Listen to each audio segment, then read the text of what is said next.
Gav here at Fable. So, the PS Vita, why did it fail? Right, okay. So, Sony had a very successful portable handheld gaming device, which was the PSP. That was very successful. It had a number of different ports over from the PS2 to the PSP system, and you had different games to the PSP that had extra features specifically exclusively just for a PSP, which you didn't get on the PlayStation 2 ports or even on the PlayStation 3 ports. So it was very successful as the PSP in its own right. It had its own style of implementation of the games itself onto the console. Like, it was done differently compared to it was in the main home consoles. But it suited the PSP, did it really well. But then the PS Vita comes along, so the next generation of portable handheld gaming by Sony, and basically it was launched in order to combat against the popularity of a Nintendo DS and the soon-to-be Nintendo 3DS. So why did the PS Vita fail? Having such a successful predecessor, why did the PS Vita fail? Right, okay, number of different factors. One, the game library for the PS Vita was not diverse enough. Like, the lack of variety in the games was absolutely shocking. Like, yes, you had some of the high-profile titles. You had an Uncharted Golden Abyss title. You had one of the Metal Gear Solid games. Yes, you had Little Big Planet on the PS Vita, etc.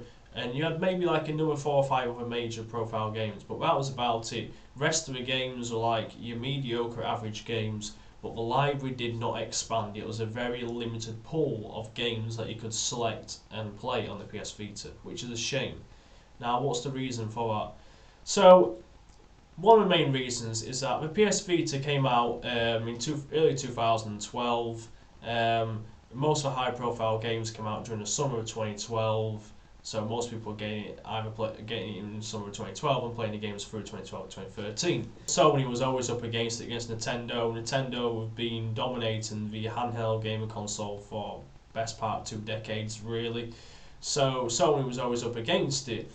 But Sony basically decided to go ahead with the PS Vita, and rather than focus purely on it being a games console, it tried to focus on it being a bit of everything. It was a touchscreen interface, it had a touchpad as well.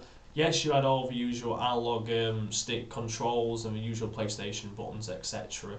But you had the touchpad feature at the back, and it was touchscreen and what have you. You could swipe fingers and what have you. So it was like a tablet. Sony was building this console like as though it was a tablet rather than a games console, which is a shame. And it leads on to this next fact as well. So on the PS Vita, you could access Spotify, you could access YouTube, basically a multitude of apps that you could access on a mobile phone or a tablet was available for the PS Vita, which was amazing, yes. But really, if you think about it, it's not really that amazing, considering that phones have got it at the time and tablets have got it.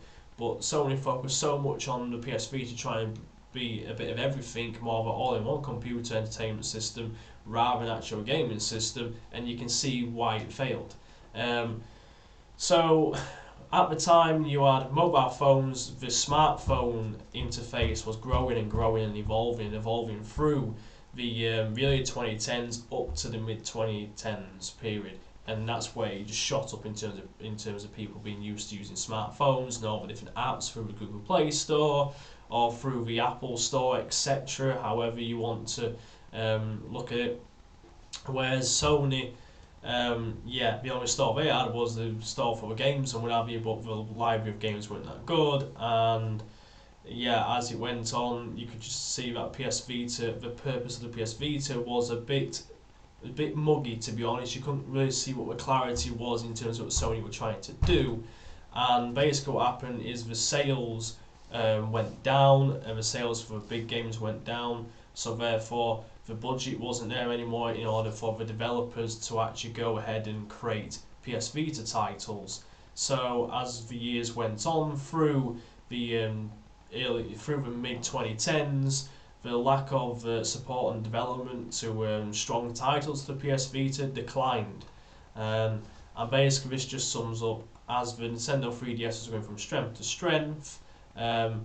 Sony's PlayStation Vita was going down the drain, and especially when, as recently of 2019, they stopped all production in terms of making games for the console, and the PS Vita store, the PlayStation Store for the Vita, is also closing down this summer.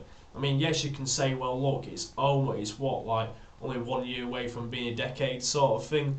But if you look at the legacy, barely anyone remembers the PS Vita. Everyone remembers the DS, the 3DS, the 2DS, whatever you want to call it. Everyone remembers all the Nintendo DS consoles, but no one really remembers PS Vita. Well, people just think Sony, PSP is a portable game console. That's all people think about. Really, what we should have done is we should have expanded on the PSP, made it, yes, a touchscreen system, what have you, but we should have focused solely on what the PSP was good at, and that was being a games console, and actually making sure we've got the right amount of support and development for good solid titles to go through the console, rather than trying to do a bit of everything and basically becoming a tablet to the point where is it even a portable game console anymore, especially when the support for games is basically going downhill. Yeah, that's exactly where Sony failed, and this is why PS Vita failed. And put it this way, I highly doubt that Sony will put the budget in to make another portable handheld gaming console. I don't think they will. I think they'll just concentrate all their efforts on making home consoles, the big ones such as the PS5, and I expect that to continue throughout the years. I don't think they're going to dip their market into the portable handheld gaming devices anymore, and we're just going to leave that Nintendo, and Nintendo will continue its legacy of dominating that market. Thank you very much for watching. I'd like to know what your thoughts are on a PS Vita. Did you get one? Did you even know there was a PS Vita?